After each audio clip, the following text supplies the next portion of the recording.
Okey, kembali lagi dalam podcast Meh dengan Ojab Jelajah Media Digital Johor. Kali ini kita bawakan Tuan Muhammad Masni Wakiman, Pegawai Daerah Segamat, dan juga Tuan Muhammad Fazli bin Muhammad Yusof, Setiausaha Majlis Perbandaran Segamat. Kalau korang masih lagi belum tengok part 1 sebelum ni, ada banyak kisah, ada banyak cerita tentang durian, ikan baung, udang galah dan macam-macam lagi. Jadi jangan lupa untuk tengok part 1 dulu. Takut korang tak faham apa yang berlaku. Okey. Terima kasih lagi sekali lagi Tuan Dio dan juga Tuan SU. Okay. Saya nak tanya Tuan Muhammad Masni lah.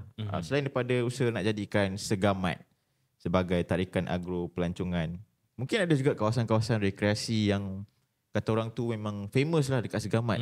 Apa antara kawasan-kawasan tu? Dekat Segamat ni walaupun kita banyak bercerita pasal pertanian tadi, tapi kita ada produk-produk eco pelancongan. Yes. Eco pelancongan ataupun ekoturism. Memanglah kita tak boleh bandingkan Segamat dengan daerah pelancongan macam Bersing apa, tapi kita punya tarikan-tarikan sendiri. Ada beberapa lah. Kita pun Taman Negara Endau Rumpin Selai pun dalam daerah Segamat. Tapi satu produk yang saya fikir popular sebenarnya, dan saya pun tak sangka memang ramai pengunjung, ialah air terjun di Sungai Bantang. Di kawasan hutan Lipur tu. Itu ramai pengunjung. Cuma baru-baru ni tahun lepas lah, apabila dilanda banjir yang besar, memang terkesan kawasan tu. Dia tutup untuk beberapa tempoh. Tapi sekarang bila dah buka balik, memang ramai pengunjung daripada daerah lain. Tempat situ memang nature punya enthusiast. Okey, cantik, menarik, orang kata apa ni, sesuai untuk keluarga. Dulu pun ada isu, orang kata apa, isu kencing tikus itu, tapi telah dapat ditangani oleh Pejabat Kesihatan dan Jabatan Pertahanan lah. Tapi itu salah satu. Kita juga ada apa ni, air terjun di kawasan macam Takar Melot, Takar Pengkoi, dan satu lagi yang turut sangat famous juga ialah kolam air panas dekat Labis. Betul. Cuma hari ni kita tak dapat bawa member daripada Majlis Daerah Labis.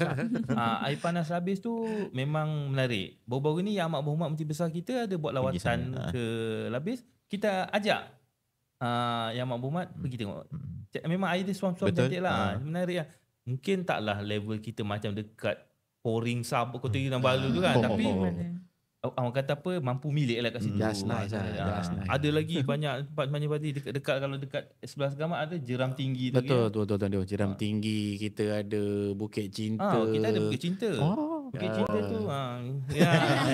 Cuma mungkin kita belum ada macam-macam kat negara yang ada pasang lock. Belum dalam perancangan lah, insyaAllah. Dari side PBT ada perancangan nak teroka kawasan-kawasan ataupun nak baik pulih ke atau macam mana? Okey, Imran, kita ni memang di Majlis Pembandaran, memang kita orang kata, boleh kata banyak perkara lah yang kita rancangkan. Kita ada rancangan tempatan daerah 2030, kita ada RKK. Jadi selain daripada kawasan pembandaran, kawasan taman, kita juga meneroka kawasan-kawasan baru lah yang kita boleh bangunkan dengan fasiliti untuk kemudahan orang awam lah, untuk beriadah, untuk rekreasi dan sebagainya. Sebagaimana yang Tuan Dio cakap, di Jeram Tinggi tu kita cuba collaborate dengan ECR untuk melebarkan jalan masuk dan juga sediakan tapak-tapak perkebahan dan juga tambah pencahayaan lah. Okay, and tu di kira outskirt sikit lah daripada bandar. Kalau untuk di bandar pula, kita di bawah RKK Tuan Dio, kita ada lorong seni ataupun kita bagi Segamat Lane Tuan Dio, tempat OOTD lah kat situ. Dan kita baru-baru ni masa festival durian itu lagi, sebut durian lagi, minta maaf ya Pak. Iklan. Dia kita ada selitkan juga program Pasar Magica kita panggil. Dengan konsep, kita ambil konsep tradisional, yang pengunjung datang kita galakkan pakai baju, yang perempuan pakai baju tradisional lah. Dengan pelbagai budayanya. Itu antara salah satu yang kita cuba usahakan lah. Dan selain itu kita juga tambah monumen-monumen. Contoh kita kat Segamat, kita ada monumen kemakutan itu. Senapang besar tu kat Segamat je ada tu. Itu tinggal confirm tu, cantik. Dan untuk pelancongan sejarah pula, kita ada Jabatan Besi Tuan Dio. Jabatan Besi tu kalau itu memang jadi pujaan hati mereka yang baru nak baru kahwin. baru kahwin lah. Kan? Cantik gambar tu kan. Mungkin Tuan Fazli boleh pergi sana. Tak ada dia Pakai dia pergi untuk marketing Oh, dia. Tak boleh, apa sekarang dah kenal lah. Dah orang kenal. dah kenal. Besi tu kita preserve betul. macam jambatan putus tu Betul, kan betul. dekat Blue Kasab tu sejarah peperangan dulu kan. Kita Tapi macam tadi bila kita sebut eko pelancongan, maksudnya bagi penggemar-penggemar hiking yang biasa-biasa kan. biasa-biasa. Dekat Jeram Tinggi pun saya pernah try. Betul. Pacat-pacat pun mesra rakyat lagi lah. dekat apa ni, dekat Sungai Bantang pun ada Betul, betul. hiking, Ada hiking. termasuk dengan Cabin Hills Resort pun Ya. ada. Jadi ada juga tarikan-tarikan kalau orang tak nak pergi jauh-jauh boleh datang hiking di kawasan Segamat. Jadi Tuan Dio, dari segi pembangunan di daerah Segamat, mungkin ada inisiatif yang diketengahkan seperti Agromix dan juga Agrovet. Mungkin boleh kongsikan kepada penduduk-penduduk ataupun masyarakat daerah Segamat Okey. berkenaan dengan inisiatif berkenaan. Okey, macam Agromix macam kita sebutkan tadi awal-awal tadi, Agromix ni salah satu inisiatif daerah Segamat lah. Kita nak ada macam satu kawasan agrotourism yang ada menempatkan pengusaha-pengusaha pertanian, aquaculture, ternakan, macam orang kata apa ni, macam mini maha lah. Ya. Datang boleh tengok macam ini orang tanam cili, macam ini durian, macam ini baung, macam ini ternakan. Kita kawasan dia luas, kita Luas. ada 3 fasa. Betul. Dan alhamdulillah kita dapat kerjasama daripada pihak Jabatan Pertanian Negeri dari segi infra, peruntukan diberikan, ECR pun akan masuk. Jadi itu untuk Agromix, sekurang-kurangnya ada tarikan dari segi pelancongan agro yang boleh diketengahkan. InsyaAllah kita kalau dah cantik ni kita nak buat pelancaran secara besar-besaran. Kalau Agrovet pula dia di bawah Jabatan Veterina dekat tengah-tengah bandar. Dia macam pusat jualan apa ni, jualan Daging lembu, ternakan, dairy punya produk lah. dairy produk tenusu. maksudnya adalah something yang kalau orang atau macam lebih kurang macam one stop center tu lah. Ada juga restoran makanan di situ lah. Jadi kalau dari side PBT pula Tuan Fazli, kita tahu ada PBT yang dah lancarkan Pelan Induk Bandar Pintar. Jadi apa perancangan Malaysia Bandaran Segamat tu sendiri? Okey, terima kasih Imran. Dia walaupun memang dah ada PBT, sebagai PBT yang dah melancarkan, kita di peringkat Segamat pun boleh dikata di peringkat terakhir lah. Draft Pelan Tindakan Bandar Pintar tu kita dah almost siap. Cuma kita peringkat terakhir untuk kita bawa pada town hall dan pembincangan FGD sebelum kita finalkan dan kita angkat pada kajian negeri lah untuk endorse. Okey, tapi dari segi inisiatif tu kita dah laksanakan dah Tuan Dio. Antara inisiatif kita dah ada smart traffic light, pemasangan CCTV untuk keselamatan. Dah ada beberapa inisiatif lah yang sangat yang digariskan untuk kita jadi salah satu bandar pintar. And kita target untuk kita by hujung tahun ni ataupun awal tahun depan kita dah boleh jadi early adopter untuk bandar pintar. InsyaAllah lah, harapkan dengar kejap pun boleh doakan kita sekali lah. Betul. Okay, Tuan Dio, kita tengok Segamat ni level dia tu dah selevel macam Johor Bahru lah, dia punya moden tu. Ada tak usaha daripada pihak pentadbiran Segamat untuk mengindahkan atau menaik taraf kemudahan-kemudahan awam yang ada kat Segamat? Contoh macam JT dekat Sungai Tekam. Okey. Jadi sebelum nanti pun Cik Fazli kena jawab ni sebab perbandaran. Saya sendiri lihat macam tadi Farah sebutkan, nak kata sama macam Johor tak adalah, tapi maksudnya taklah jauh Hampir sangat lah. kan. Masa saya jadi pentadbir tanah dan juga YDP Majlis Perhimpunan Segamat sebelum musim Covid bila saya balik semula ke Segamat sebagai pegawai daerah, saya nampak banyak penambahbaikan yang telah dibuat oleh pihak Majlis Daerah Labih dan juga Majlis Perbandaran Segamat dari segi meningkatkan taraf kemudahan-kemudahan dari segi hardscape-nya, landscape-nya, pencahayaannya.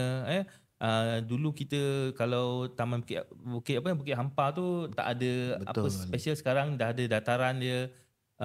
Maksudnya kita naklah orang datang ke Bandar Segamat lebih nampaklah dia punya wow factor.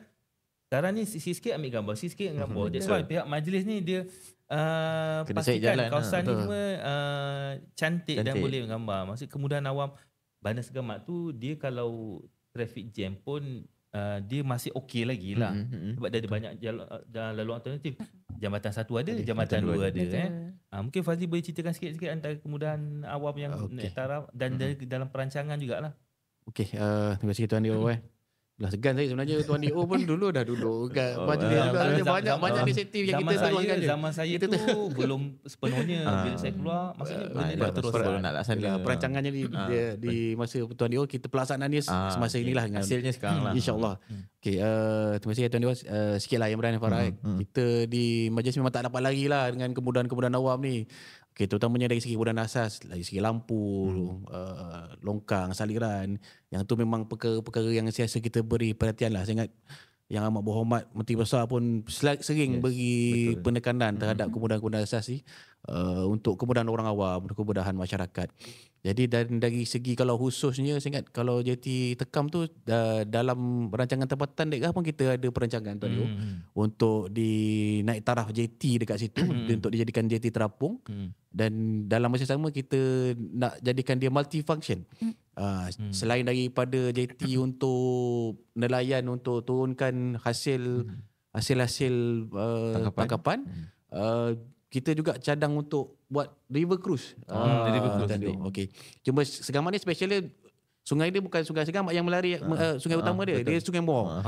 Jadi kita ambil kesempatan Sungai Muar tu untuk kita wujudkan rancang untuk kita adakan river cruise. And ada route lah yang kita rancang mungkin boleh turun ke attraction sepanjang sungai. Ada kalau kita jiran kita ada galeri Bukit Kepung, mungkin boleh sampai ke sana lah. Dan along the river tu ada attraction makanan juga lah biasanya, restoran terapung dan sebagainya. Boleh lah insyaAllah. Dan dari segi kemudahan-kemudahan asas lain seperti terminal lebah tu, saya kata kita cuba wujudkan terminal bersepadu sebab sebelah daripada stesen ITS tu adalah terminal pengangkutan awam Segamat. Jadi kita ada plan untuk jadikan pusat bersepadu lah. Dan kita ada juga perancangan untuk cadangan untuk dialokitkan kawasan Pangsapuri dan sebagainya. Kita cubalah. Kita walaupun memang tak segah bandaraya, tapi kita rancang untuk ke situ dan harap kita dapat realisasikan lah insyaAllah. Jadi yalah, kita pun dah ujung-ujung ni. Secara kesimpulannya Tuan Dio, apa visi jangka panjang yang dah digariskan khususnya di bawah pentadbiran daerah Segamat ni untuk pembangunan daerah Segamat dan nak capai hasrat agriculture powerhouse tu? Okay. Saya cuba seberapa ringkas yang boleh. Okay. Macam kita dari tadi kita pumpang Segamat, pertanian, ekopelancongan. Okay. Jadi InsyaAllah dari segi visi, dengan adanya Segamat pun sekarang dah sebahagian daripada ECR, Koridor Pantai Timur.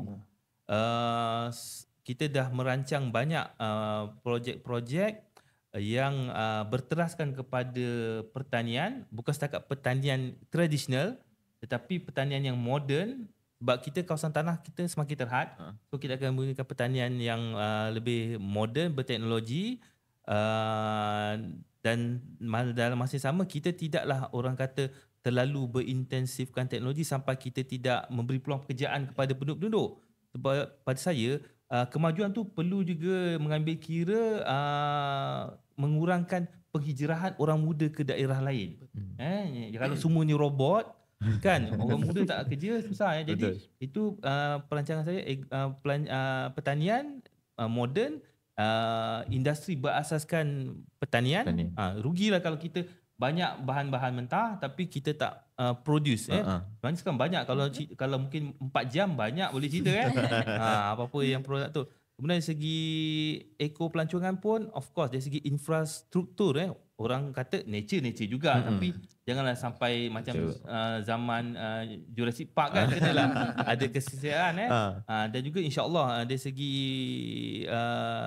perindustrian juga Fazli. Betul. Kita pun akan bersama dengan pihak ISIA kita attract banyak lagi pelabur-pelabur untuk menjalankan perniagaan pelaburan di situ atas nama kemajuan dan pembangunan untuk daerah Segamat lah. Dan insya-Allah Segamat boleh standing dengan daerah-daerah lain tapi dalam acuan tersendirilah, berbeza-beza. dan mudahanlah yang paling penting Durian Segamat sentiasa number one. Kawan-kawan di Johor Okay. Okay. Tuan Fazli sendiri mungkin dari sudut PBT dengan kajian tempatannya bagaimana harapan? Dari sudut PBT lah, ringkas je lah. Kita ni lah untuk jadi sebuah daerah yang maju, membangun, memang kita tak boleh lari lah daripada terutamanya pelancongan, pertanian dan industri. And dari segi sebagaimana saya cakap tadi, kita dah ada rancangan-rancangan tu. Kita harap kita dapat realisasikan dengan sebaiknya, dengan tanpa memberikan kesan yang buruk lah kepada alam sekitar. Dan juga kita nak bangunkan modal insan dekat di Segamat ni. Macam Tuan Dio cakap tadi, kita nak mengurangkan penghijrahan dengan mewujudkan kawasan-kawasan perindustrian yang baru. Dan juga kita harap Segamat boleh capailah jadi bandaraya juga lah agaknya. Walaupun kita ni terletak daerah paling utara dekat Johor. Jadi dengan kita ambil kesempatan, kita punya berjiran dengan negeri Sembilan, negeri Pahang, negeri Melaka. Jadi kita nak cuba ambil sikit juga limpahan tu untuk kita bawa ke Segamat. Okey, terima kasih banyak-banyak Tuan Muhammad Masni selaku Pegawai Daerah Segamat dan juga Tuan Muhammad Fazli, Setiausaha Majlis Perbandaran Segamat. Jangan lupa untuk follow, like dan share serta subscribe YouTube Media Digital Johor dan juga Spotify Media Digital Johor. Untuk sama-sama kita saksikan podcast Meh dengan Ojab edisi Jelajah Media Digital Johor, di mana kita akan menjelajah. Bukanlah kita menjelajah, kita panggil orang-orang ataupun pemimpin-pemimpin di daerah untuk datang ke studio kita. Kita berkongsi perkembangan terkini di daerah masing-masing. Jadi Farah, kita banyak lagi episod yang akan datang, kita bawa daerah-daerah. Jadi jangan lupa follow semua media sosial Media Digital Johor di Facebook, Instagram, TikTok dan juga aplikasi X. dah 2 kali ingatkan tu, jangan lupa follow. Betul. Saya Imran Razib. Dan saya Sharifah Farah. Jumpa lagi. Assalamualaikum. Salam Maju Johor. Bye.